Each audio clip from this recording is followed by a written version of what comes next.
நிச்சயமாக தராது. நான் அடிக்கடி சொல்லுவது உண்டு, இன்றைக்கு இருக்கிற நோய் நொடிகளும் இன்றைக்கு இருக்கிற எந்திரமயமான வாழ்க்கையும் அதற்கு சான்று. இந்த நோய் அன்னைக்கு இல்லை.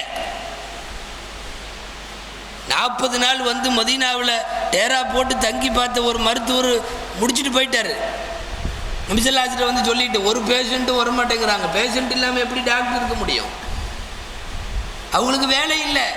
நபி ஸல்லல்லாஹு அலைஹி வஸல்லம் கேட்டாங்க, என்ன இது அப்படின்னு.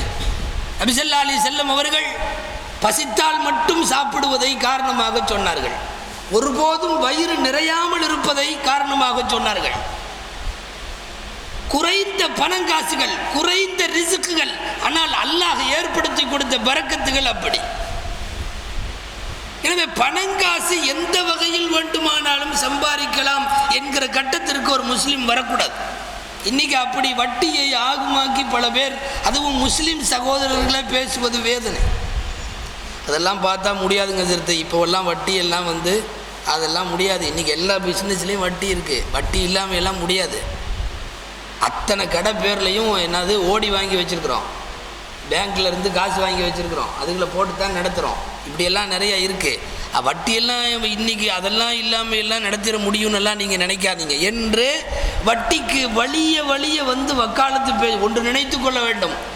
ஒரு பாவத்தை மன கஷ்டத்தோடு செஞ்சால் கூட அவன் பாவி, அதை வந்து சரி கண்டால் அவன் காஃபிர். மார்க்கத்தினுடைய தீர்ப்பு இது. யாரும் வட்டியை சரி கண்டு விடக்கூடாது. தவிர்க்க முடியாமல் வாழ்க்கையின் பல கட்டத்துகள் செய்து விட்டோம், பரவாயில்லை, நாம் பாவிகள் தான், அல்லாஹ்விடத்தில் மன்னிப்பு பெற முடியும். ஆனால் அதே வட்டியை ஏன் கூடாது? இன்னைக்கு அப்படித்தானே நடக்குது, இப்படித்தானே நடக்குது, இன்னைக்கு அது இல்லாமல் பிசினஸ் ஓடாதல்ல, இப்படி எல்லாம் அதுக்கு வலிந்து பேசி அதை சரி கண்டால் இனிஸ்தஹல்ல ஃபக்கத் கஃபர, அது ஹலால் என்று சொன்னால் அவன் காஃபிராகி விடுவான். உலகத்திலே அல்லாஹ் தடுத்திருக்கிற குற்றங்கள் எல்லாமே இந்த ரகம்தான். அந்த குற்றத்தை செய்பவனுக்கு ஃபாசிக் என்று பெயர்.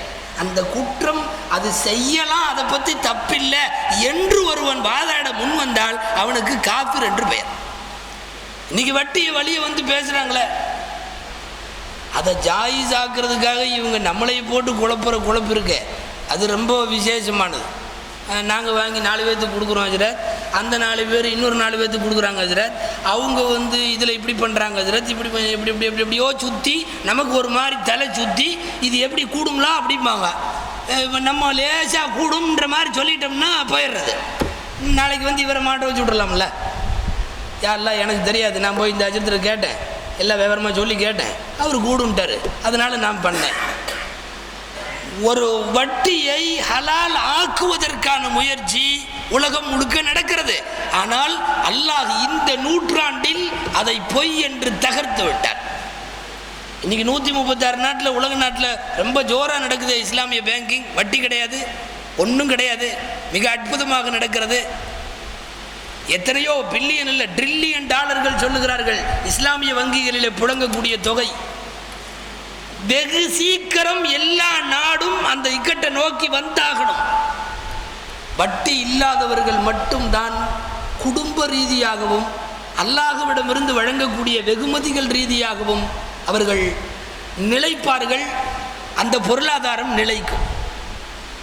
நபி ஸல்லல்லாஹு அலைஹி வஸல்லம் செஞ்ச முதல் பணி இந்த வட்டி ஒழிப்பு பணி.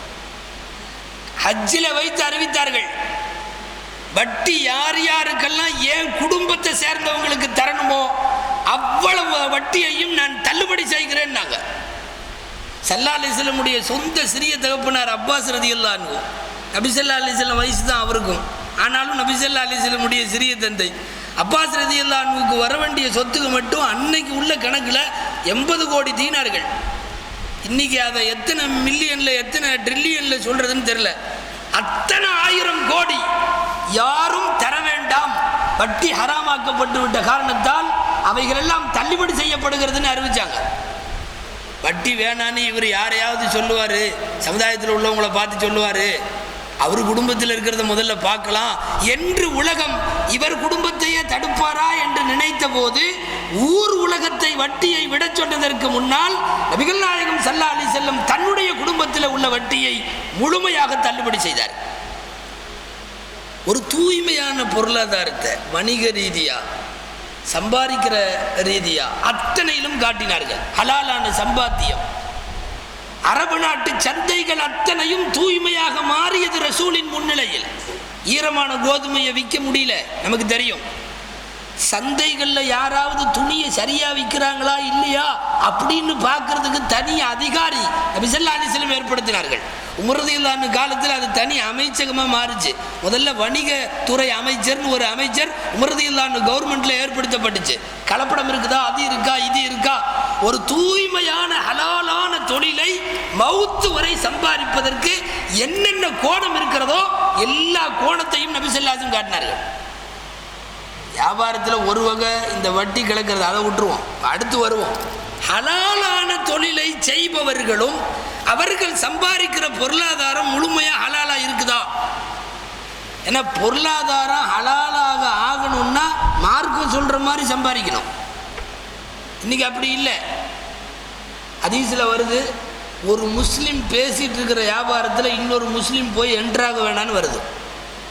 டீலிங் நடந்துட்டு இருந்ததுன்னா அவங்களுக்குள்ள ஒன்று முடிவாகட்டும், வாங்கிட்டோம் பொருளை, அல்லது வேணான்னு விட்டுட்டு போயிட்டோம். டீலிங் நடந்துட்டு இருக்கிறப்ப போய் அவர் என்ன விலை கேட்டார், இந்த விலைக்கா, நான் இன்னும் கொஞ்சம் கூட தர்றேன், உள்ள போறதுக்கே அனுமதி இல்லை நபி ஸல்லல்லாஹு அலைஹி வஸல்லம் சொன்னார். ஹதீஸுகளில் நபி ஸல்லல்லாஹு அலைஹி வஸல்லம் பத்துவா செஞ்சாருங்க நிறைய பேர்த்த. அந்த மாதிரி பத்துவால ஒரு ஆள் ஒரு பொருளை விலையை கூட்டுவதற்காக என்ற நோக்கத்தில் போய் ஏலம் எடுக்கிற இடத்தில், ஏலம் போடுகிற இடத்தில் போய் விலையை கூட்டுவதற்காக ஏலம் கேட்கிறானே, அவன் மீது அல்லாஹ் பத்துவா செய்யட்டும், அல்லாஹ் சாபம், அல்லாஹ்வுடைய சாபம் உண்டாவதாக என்று நபி ஸல்லல்லாஹு அலைஹி வஸல்லம் பிரார்த்தித்தார்கள். ஒரு வியாபாரத்தை தூய்மைப்படுத்த, அவன் காசு ஹலாலாக ஆக்குவதற்கு என்னென்ன சின்ன சின்ன பிரச்சனை எல்லாம் இருக்குமோ அத்தனைக்கும் தீர்வு சொன்னார்கள் ஸல்லல்லாஹு அலைஹி வஸல்லம். ஒரு முஸ்லீமுடைய வியாபாரத்தில் போய் இன்னொரு முஸ்லீம் குறுக்க போகக்கூடாது. வியாபாரத்தில் மட்டுமல்ல, நிறைய விஷயத்தில் ஒரு முஸ்லீம் உள்ளே இருக்கிறப்போ இன்னொரு முஸ்லீம் உள்ளே என்ட்ராக முடியாது. ஒரு பெண் பேசி கொண்டிருக்கிறார்கள், நபி ஸல்லல்லாஹு அலைஹி வஸல்லம் சொன்னார்கள், லா யக்திபு ரஜுலு அலா ஹித்பதி அஹீஹி. ஒரு பெண்ணை ஒரு மாப்பிள்ளைக்கு கேட்டுட்டு இருக்கிறாங்க, கேட்டுட்டு இருக்கிறப்ப ஒன்று ஜோடி சேரட்டும், அல்லது எங்களுக்கு வேண்டாம், அந்த சம்பந்தம் முடியட்டும், முடியாமல் இன்னொருத்தன் போய் பொண்ணு கேட்கறதுக்கு நுழைய வேண்டாம் என்று சொன்னார்கள் ஸல்லல்லாஹு அலைஹி வஸல்லம். ஒரு திருமண சம்பந்தம் கூட இதே கருத்தை பொருளாதாரத்தின் நிறைய இடங்களில் அவர்கள் சம்பாதிப்பது சம்பந்தமாகவெல்லாம் வருகிற போது ஏராளமாக சொல்லிக் கொடுத்தார்கள் ஸல்லல்லாஹு அலைஹி வஸல்லம். அப்போ தவறான வருவாய் வந்துவிடக்கூடாது அப்படிங்கிறது தான் இஸ்லாமிய பொருளாதாரத்தினுடைய மூல கருத்து. முதல்ல 2 பார்ட்டு தான் இஸ்லாமிய பொருளியல். ஒன்று ஜகாத்தின் வளர்ப்பு, இன்னொன்று வட்டி ஒழிப்பு. இதில் முடிஞ்சது இஸ்லாமிய பொருளியல் அப்படிங்கிறது இந்த 2 தான். வட்டி ஒழிப்பு, ஜகாத்தினுடைய வளர்ப்பு. இந்த 2ம் சரியாக போனால் உலகத்தில் எல்லா இடமும் பொருளாதாரம் சரியா இருக்கும். இன்னைக்கு இந்த 2மே கேட்டிருக்கு. ஜகாத்து சரியா போகலை, வட்டி ஒழியலை. எனவே எல்லா பொருளாதாரமும் திண்டாடி கொண்டிருக்கிறது. ஜகாத்து கொடுக்குறவங்க யாரும் சரியா கொடுக்கறது இல்லை, கொடுக்குறவங்க கணக்கு போட்டு கொடுக்கறது இல்லை, ஏனோ தானோண்டு கொடுக்கறது. இவர் உட்காந்து முடிவு பண்ணுவார், எவ்வளோ கொடுக்கலாம், இந்த வருஷம் இன்ஷால்லா ஒரு 25,000 ரூபா கொடுக்கலாம் அப்படின்னு இவர் நினைப்பார். உன் சொத்துக்கான கணக்கு எவ்வளவோ அந்த கணக்கை அல்லாஹ் முடிவு செய்து விட்டான். அதை கொடுத்தாகணும், அது வெளியே போகணும். இல்லைன்னா உன்னை, வீட்டை, நாட்டை, ஒட்டுமொத்தமாக சமுதாயத்தை அது பாதிக்கும். இந்தியா முழுக்க, ஏன் உலகம் முழுக்க பள்ளிவாசல்களில் தொழுகை முடிந்தவுடன் எழக்கூடிய தேவை குரல்கள், பிச்சை எடுக்கிற குரல்கள், யதீம்களுக்கு, அனாதைகளுக்கு, மதரசாக்களுக்கு, பள்ளிவாசல்களுக்கு, மருத்துவ செலவுக்கு, சிகிச்சைக்கு எத்தனையோ இதற்கு கேட்கிறார்கள் அல்லவா? இந்த சத்தம் அடையாளம் இந்த சமுதாயம் இன்னும் ஜக்காத்தை சரியா கொடுக்கல. கொடுத்திருந்தால் வறுமை எந்த சமுதாயத்துக்கு வேணாலும் வறுமை போகலாம், இந்த சமுதாயத்துக்கு வறுமை வரக்கூடாது, வர்றதுக்கு வழியே கிடையாது. வறுமைக்கான அத்தனை வாசலும் இந்த சமுதாயத்தில் அடைச்சி வச்சிருக்கிறான் அல்லாஹ். ஆனால் நாம் அந்த வறுமையினுடைய வாசலை நல்லா திறந்து விட்டோம். வரட்டும், திறந்து விட்டோம். ஜக்காத்து சரியா போறதில்லை. இங்கே மஸ்ஜித் இந்தியாவில் பேசுகிறப்ப கூட சொன்னேன், சில இடங்களில் சேலைகள், நம்ம ஊரில் இங்கே எப்படின்னு தெரியல, ஜக்காத்து கொடுப்பதற்கு சேலைகள் கிடைக்கும் அப்படின்னு போர்டு வச்சுருக்கான். என்ன அர்த்தம் தெரியுமா? ஆக மட்டமானது தான் நீ ஜக்காத்து கொடுப்பேங்கிறது அவனுக்கு தெரியும். நல்ல குவாலிட்டியாக உள்ளதெல்லாம் ஜக்காத்து தர்ற மாதிரி இல்லை, அதெல்லாம் வேற யாருக்காவது. ஆக மட்டமானது தான் கொடுப்பேங்கிறதுனால துணி கடைக்காரனே அப்படி வச்சுருக்கான். ஜக்காத்து கொடுக்கும் விதத்தில் எங்களிடம் சேலைகள் கிடைக்கும். நீங்கள் போனீங்கன்னா பூரா நம்ம நாட்டு காசுக்கு ஒரு 70 ரூபா 80 ரூபாயில சேலை எடுத்து போடுவான். 4 வெள்ளியில் சேலை 5 வெள்ளியில் சேலை வாங்கி கொண்டு போய் கொடுத்துட்றது ஜக்காத்து. எந்த காலத்தில் வறுமை ஒழிக்க முடியும்? ஒரு குடும்பத்தை அப்படியே தத்தெடுத்து அந்த குடும்பத்திற்கு தேவையான தொகையை முழுக்க கொடுத்து அந்த குடும்பத்தினுடைய கல்வி, மருத்துவம், வேற செலவு எல்லாம் கொடுத்து ஒரு குடும்பத்தை மேலே கொண்டு வந்தா, இப்படி எல்லாமே நினைத்தால் பொருளாதாரத்தை சரி பண்ணிட முடியும். நாம் அப்படியெல்லாம் பண்ணுறதில்லை. ஒரு குறிப்பிட்ட ரேஞ்சில் எல்லாம் பண்ண மாட்டோம். பரவலாக ஒரு 100 பேர்த்து வர சொல்லி எல்லாத்து கையிலையும் 10 வெள்ளியை கொடுத்து போ, ஏன் ஜக்காத்து முடிஞ்சிருச்சு, வறுமை ஒழியுமா? ஒழியாது. அவன் 50 வருஷமா அதே 10 வெள்ளியை அதே ஆள்கிட்ட வந்து வாங்கிட்டு தான் இருக்கான். ஆனாலும் வறுமை ஒழிஞ்ச மாதிரி இல்லை. போரா முஸ்லீம்களை பற்றி அன்றைக்கு சொன்னேன். போரா முஸ்லீம்கள்னு சொல்லியிருக்காங்களே, அவங்க சரியான முஸ்லீம்களா அப்படிங்கிற பாதம் வேற. அவங்க சம்பந்தமாக முக்கியமான நாம் தெரிந்து கொள்ள வேண்டிய செய்தி என்னென்னா, ஜக்காத்தை மிகச்சரியாக கணக்கிட்டு வாங்குறாங்க, செலவழிக்கிறாங்க. ஒரு போரா முஸ்லீம் நினச்சா அவன் ஜக்காத்தை கொடுத்துட முடியாது யாருக்கும். அவன் தன்னுடைய ஜக்காத்து பணத்திலிருந்து நான் கூட, நீ என்ன கொடுத்தாலும் அது சதக்கா தான். பள்ளிவாசல் வழியாக அவங்க ஒரு பைத்துல் மால் வச்சுருக்காங்க, அந்த வழியாக தான் ஜக்காத்து கொடுக்க முடியும். பள்ளிவாசலுடைய மேனேஜராக இருக்கிற அக்கௌண்ட்டு அவர் நேராக போகிறார் இவன் கடைக்கு. நல்ல முறையில் எல்லா இடத்துலையும் தொழில் செய்கிற ஒரு கம்யூனிட்டி அது. நேராக அங்கே போய் அவனோட புக்கு எல்லாம் பார்த்து பூரா ஆடிட்டிங் பண்ணி மொத்தமாக இந்த வருஷம் வந்து நீ 11 லட்சம் ரூபா 11,50,000 ரூபா நீ கொடுக்கணும் அப்படின்னு சொல்லி கவுண்டிங் போட்டு வாங்கிட்டு வர்றார். அப்படியே அந்த கம்யூனிட்டியில் உள்ள எல்லா ஜக்காத்தும் வந்து அப்படி குவியுது, பல கோடி. அதை எடுத்து அதே கம்யூனிட்டியில் கொஞ்சம் நலிவில் பிஸ்னஸில் கீழே போயிருக்கிறவங்க அல்லது ரொம்ப முடியாமல் இருக்கிறவங்க, பல பேருடைய படிப்பு செலவு, இந்த மாதிரி வாங்குவதற்கு தகுதியாக உள்ள நபர்களை தேர்வு செய்து அவங்களுக்கு அப்படியே கொடுத்து அவனை மேலே ஏற்றுறாங்க. விளைவு என்ன தெரியுமா? உலகம் முழுக்க ஒரு போரா கூட பிச்சைக்காரன் இல்லை. இன்றைக்கி உலகத்தில் கிட்டத்தட்ட 50-60 நாடுகளுக்கு மேலே அவர்கள் எல்லா நாடுகள்லையும் இருக்கிறாங்க. எல்லா நாடுகள்லையும் நல்லா இருக்கிறாங்க. அவங்க கம்யூனிட்டியில் எல்லாமே கிராஜுவேட்டு தான். அத்தனை பேரும் ஸ்காலர்கள், படித்தவர்கள். நம்ம நாட்டில் எடுத்தால் ஹார்ட்வேர்ஸில் எல்லாம் வந்து முன்னணியில் இருக்கிறார்கள். பூரா டெக்னிக்கல் ரீதியாக இந்த மாதிரி சமீபத்தில் இப்போ இந்த சாஃப்ட்வேர் லைன்லையும் உள்ளே வந்திருக்கிறார்கள். மிக நன்றாக இருக்கிறார்கள். காரணம் என்னென்னா, அவர்களின் செல்வம் சரியாக கணக்கெடுக்கப்படுகிறது, மிகச்சரியாக விநியோகிக்கப்படுகிறது. அவர்களுடைய ஒரு ஊர்வலத்துக்கு பாதுகாப்பு கொடுத்த காவல்துறை அதிகாரி ஒருத்தர் பேட்டி கொடுக்குறப்போ, ரொம்ப சுத்தமான கம்யூனிட்டி அது. குற்றப்பதிவுகளில் முஸ்லீம்களின் பிரிவுகளில் போரா முஸ்லீம்கள் மீது குற்றப்பதிவுகளே கிடையாதுங்கிறார். எத்தனையோ நல்ல செயல்கள், நல்லவைகள் எங்கிருந்தாலும் ஏற்புடையவை. அந்த அடிப்படையில் நாம் பேசுகிறோம். அவர்கள் வந்து நம்ம கொள்கையோடு ஒட்டிய, நாம் பின்பற்றுவது போல குர்ஆன் ஹதீஸினுடைய வழியில் நம்மை போன்றவர்கள் அல்ல. அது ஒரு பக்கம் இருக்கட்டும். ஜகாத்து விஷயத்தை ஏற்றுக்கொண்டு செயலளிப்பவர்கள் ஒரு சமுதாயத்தில் வறுமையா முழுச வறுமையை தொடச்சி எறிஞ்சிட்டாங்களா இல்லையா? இந்த நிலை ஒட்டுமொத்த இஸ்லாமிய சமுதாயத்திற்கும் எப்போது வருமோ அதுவரை பொருளாதாரம் சீர் செய்ய முடியாது. உலகம் முழுக்க பொருளாதாரத்தை சீராக்குவதற்கு இந்த மாதிரி மிகச்சிறந்த நடவடிக்கைகள் தேவை. நாம் இப்படியே ஒரு வேட்டியும் 10 ரூபாயும் ஒரு சேலையும் 10 ரூபாயும் இப்படி கொடுத்துக்கிட்டே இருப்போம். வரிசையாக நிற்க வச்சு எல்லாம் ஓரமா நில்லு அப்படிம்போம். வரிசையாக வருவாங்க. இந்த 10 ரூபா, இந்த ஒரு வேட்டி, இந்த 10 ரூபா ஒரு வேட்டி. அவன் வந்து ரம்ஜானில் 1ஆவது நோம்புலேருந்து 27ஆவது வரையும் வாங்கிட்டு போய் பெருநாள் முடிஞ்சதுக்கப்புறம் சந்தையில் போய் எல்லா கையிலையும் பாதி விலைக்கு விற்றுருவான்.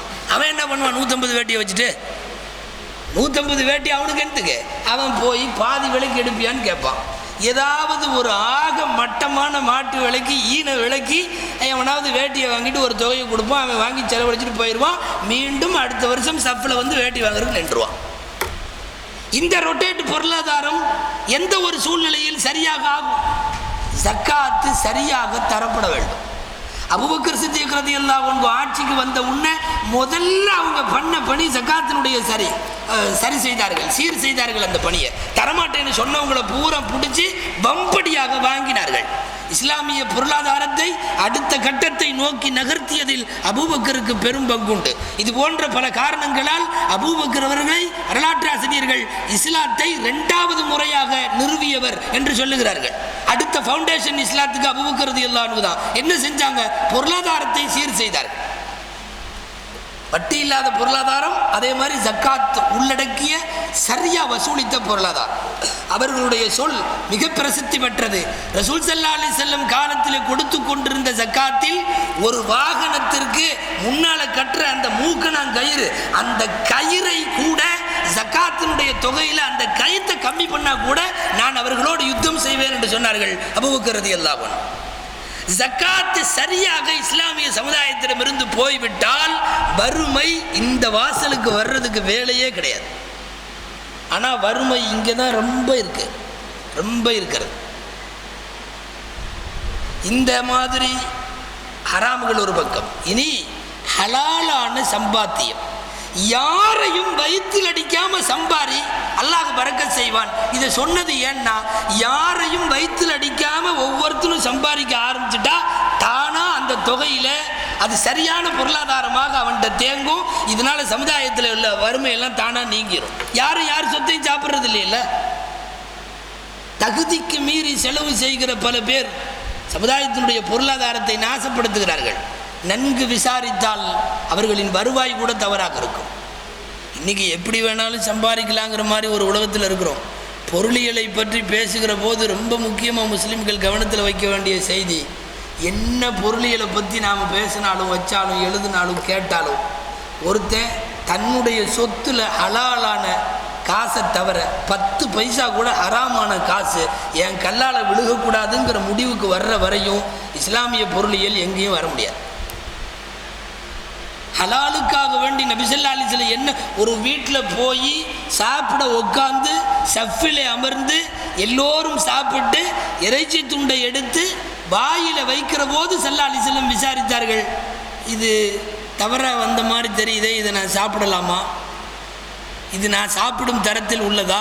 கூப்பிட்டார்கள், விசாரித்தார்கள். ஆள் போனது, இந்த வீட்டு அம்மா சொன்னது, ஆமாம் அந்த ஆட்டுக்கார் யாரோ அவர்கிட்ட இன்னும் அனுமதி வாங்கலாம், ஆனால் அவர் வீட்டில் உள்ள மனைவி கொடுத்துருச்சு, அறுத்து சாப்பிட்டுக்குங்கன்னு. அதை அறுத்து இப்போ துண்டாகி இறைச்சியாகி மசாலாவோடு இங்கே வந்துருச்சு. நபி ஸல்லல்லாஹு அலைஹி வஸல்லம் கேட்டு அனுப்புகிறார்கள். சரியாக தகவல் இல்லை, அப்படியே தூக்கி கீழே வைத்து விட்டு சொன்னார்கள், அத்இமுல் அஸாரா, கைதிகளுக்கு உணவாக இதை கொடுத்து அனுப்பிச்சிருங்க, நாங்கள் சாப்பிடக்கூடாது, எல்லாம் எந்திரிங்கன்னு சொன்னாங்க. நபி ஸல்லல்லாஹு அலைஹி வஸல்லம் போய்விட்டார். ஒரு பருக்கை கூட ஹலால் அல்லாத ஒரு பருக்கை கூட உள்ளுக்குள்ளே போகக்கூடாது என்பதில் மிகவும் குறியாக இருந்தவர்கள். அந்த சமுதாயம் பொருளாதாரத்தில் மேம்பட்டது. ஆரம்ப நிலை என்ன? வயிற்றில் கல்லை கட்டுகிற நிலை, சாப்பாட்டுக்கு வழி இல்லை. ஆயிஷா ரலியல்லாஹு அன்ஹா சொன்னது போல 2 நாட்கள் வரை அடுப்பெரியாமல் இருந்தது உண்டு, 3 நாளைக்கும் ஒரு முறை அடுப்பு எரிந்தது உண்டு. பக்கத்து வீட்டுக்காரர்கள் கொடுக்கிற ஆட்டுப்பாலை தவிர எங்களுக்கு வேறென்றும் இருந்ததில்லை. அதே ஆயிஷா உர்வத் பின் மஸ்ஊத் ரலியல்லாஹு அன்ஹு என்ற சஹாபிக்கு சொன்னார்கள், பிலால் அவருக்கு கிடைத்த பேரித்தம்பழத்தை தன் கக்கத்தில் கொஞ்சோன்னு வச்சு கொண்டு வருவார், அந்த பிலால் கொண்டு வந்து கக்கத்தில் ஒளித்து எங்களுக்கு தருகிற அந்த கருப்பு பேரித்தம்பழத்தை தவிர வாழ்க்கையின் பல நாட்கள் எங்களுக்கு ஒன்றும் இருந்ததில்லை. இதுவெல்லாம் இருந்த ஒரு மண்ணில் நபிகள் நாயகம் ஸல்லல்லாஹு அலைஹி வஸல்லம் ஒரு 10-15 வருஷத்தில் அவர்கள் ஏற்படுத்திய மாபெரும் பொருளாதார புரட்சி, வட்டியை வீட்டுக்கு அனுப்பி எல்லோரையும் ஹலாலான தொழிலுக்கு அனுப்பி செய்தார்கள். நிலைமை என்னன்னா, நபி ஸல்லல்லாஹு அலைஹி வஸல்லம் வஃபாத் ஆகிற போது ஜக்காத் வாங்குறதுக்கு தூரமாக தான் போய் கொடுக்க வேண்டியது இருக்கு. எல்லாத்திட்டையும் பொருளாதார வளம், எல்லாரும் நன்றாக இருக்கிறார்கள். எப்படி இது சாத்தியமானது? ஒரு தனி மனிதனுடைய புரட்சியில் ஒழிக்க வேண்டியதை ஒழித்து வளர்த்த வேண்டியதை வளர்த்தினால் ஜக்காத் தானாக பொருளாதாரம் சரியாயிடும். இன்னைக்கு இருக்கிற நிறைய ஹராமான தொழிலை பூரா ஒழிக்கணும். ஹலாலை பண்ணிக்கிட்டே நிறைய பேர் ஹராம உள்ள கலக்குறாங்கல்ல, அதையெல்லாம் ஒழிக்கணும், தானாக பொருளாதாரம் சரியாகிடும். ஹலாலான உணவுக்காக வேண்டி பல நாள் கணக்கில் மைல் கணக்கில் நடந்தவர்கள் எல்லாம் இருக்கிறார்கள். இந்த வரலாற்றில் ஒரு நிகழ்ச்சி, அஹ்மது பின் ஹம்பல் ரஹ்மத்துல்லாஹி அலைஹி 4 மதுஹபுகளில் 4வது அந்த மதுஹபுக்கு ஹம்பலி மதுஹபுன்னு பேர் உங்களுக்கு தெரியும். அதை தோற்றுவித்தவர்கள் யாருன்னா அஹ்மது பின் ஹம்பல் ரஹ்மத்துல்லாஹி அலைஹி.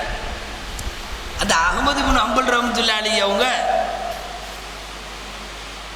விருந்தாளியாக வர்றாங்க.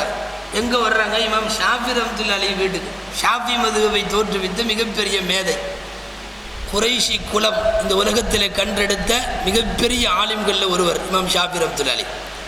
ஷாஃபி ரஹ்மத்துல்லாஹி அலைஹி யாருன்னா அவருக்கு உஸ்தாத். இமாம் ஷாஃபியிடம்தான் அஹ்மது பின் ஹம்பல் ரஹ்மத்துல்லாஹி அலைஹி ஓதியிருக்காங்க. உஸ்தாதை தேடி மாணவர் வருகிறார். மாணவரும் சாதாரண தரத்தில் உள்ள மாணவர் அல்ல, உலகம் முழுக்க பிரபலமாக அறியப்பட்ட மாணவர். அன்றைக்கு ஃபத்வா கொடுக்கிற விஷயத்தில் அகில உலகத்திலேயும் அஹ்மது பின் ஹம்பலை விட சிறந்த ஃபத்வாவை தர முடியாது என்கிற அளவுக்கு மிக தேர்ந்திருந்தவர்கள் அஹ்மது பின் ஹம்பல். அவங்க வர்றாங்க வீட்டுக்கு. இமாம் ஷாஃபி ரஹ்மத்துல்லாஹி அலைஹி ஒரு சின்ன வீடு. அப்போ தன்னுடைய ஷாஃபி ரஹ்மத்துல்லாஹி அலைஹி தன்னுடைய பிள்ளைகள்கிட்ட எல்லாம் சொல்லி வச்சுட்டாங்க, என்னென்ன ஒரு பெரிய அஜர்த் வரப்போகிறார், அவர் எங்கிட்ட ஓதனவர் தான், ஒரு பெரிய உஸ்தாது அஹ்மது பின் ஹம்பல், ரொம்ப வணக்கசாலி, மிகப்பெரிய ஆலிம். அவங்க வர்றாங்க, இன்றைக்கி நம்ம வீட்டில் அவங்களுக்கு விருந்து கண்ணியமாக நடந்துக்கணுன்னெல்லாம் சொல்லி வச்சுட்டாங்க. தடபுடலான விருந்து ஏற்பாடு நடக்கிறது. அஹ்மது பின் ஹம்பல் ரஹ்மத்துல்லாஹி அலைஹி வந்தாங்க, கொஞ்ச நேரம் இருந்தாங்க, பேசினாங்க. மார்க்க பேச்சுகள், தீன் சம்பந்தமான பேச்சுகள், கல்வியினுடைய பேச்சுகள் எல்லாம் முடிஞ்சது. சாப்பிட்ற நேரம் கொண்டு வந்து வச்சாங்க. அஹ்மது பின் ஹம்பல் ரஹ்மத்துல்லாஹி அலைஹி எதிரில் உட்காந்தாங்க, ஷாஃபி ரஹ்மத்துல்லாஹி அலைஹியும் உட்காந்தாங்க. சாப்பாடு வைத்தார்கள், எடுத்து எடுத்து வைத்தார்கள், சாப்பிட்டு கொண்டே இருந்தார்கள். திரும்ப சாப்பாடு வந்தது, திரும்ப சாப்பிட்டு கொண்டே இருந்தார்கள். நல்லடியார்கள் அதிகமாக சாப்பிட்றதில்லை பெரும்பாலும். கொஞ்சம் வித்தியாசமாக இருந்தது இன்றைக்கி அந்த நிகழ்ச்சி. சாப்பிட்டே இருந்தாங்க. இந்த நின்று பார்த்துட்டு இருந்த பிள்ளைகளுக்கெல்லாம் ஒரு சந்தேகம், இவர் உண்மையாலுமே நல்லடியார் தானவா, என்ன ஒரு இறைநேசர் சாப்பிட்ற மாதிரி இவர் சாப்பிட்றதா தெரியலை. கிட்டத்தட்ட உணவு வந்துக்கிட்டே இருந்து எல்லா உணவும் காலி, எல்லாம் குடிச்சு முடிச்சு. இப்போ வீட்டில் இருக்கிறவங்க சாப்பிட்றதுக்கு ஒன்றும் இல்லைங்கிற அளவுக்கு சாப்பிட்டு முடிச்சாச்சு. அப்புறம் போய் ஒரு ரூமில் தங்க வச்சாங்க. ஷாஃபி ரஹ்மத்துல்லாஹி அலைஹி எங்கள் பிள்ளைங்க ஏதாவது தவறுதலாக பார்த்துருமோ பேசிடுமோன்ட்டு எல்லாத்தையும் ஒன்றும் பேசக்கூடாதுன்னு சொல்லி வச்சுருக்காங்க உஸ்தாது. அப்போது கொண்டு போய் அவங்கள தங்க வச்சுட்டு அந்த ரூமில் அவர்கள் தஹஜ்ஜுத் தொழுகைக்கு எழுவார்கள். அவங்க எந்திரிச்சா உதவு செய்யணும், தொழுவார்கள். அதுக்காக வேண்டி ஒரு வாளியில் தண்ணியை கொண்டு போய் அவருடைய அறைக்கு வெளியில் வையுங்கள். நாங்கள் அஹ்மது பின் ஹம்பல் ரஹ்மத்துல்லாஹி அலைஹி தங்கியிருக்கிறாங்க. ஒரு வாளியில் தண்ணியை கொண்டு போய் அங்கே ரூமுக்கு வெளியில் வைக்கப்பட்டது. எல்லோரும் தூங்க போயிட்டாங்க. காலையில் முடித்தாங்க. பிள்ளைங்க போய் பார்த்தா அந்த தண்ணி அப்படி தான் இருக்குது. யாரும் உதவி செஞ்ச மாதிரியும் தெரியல, தொழுத மாதிரியும் தெரியலை.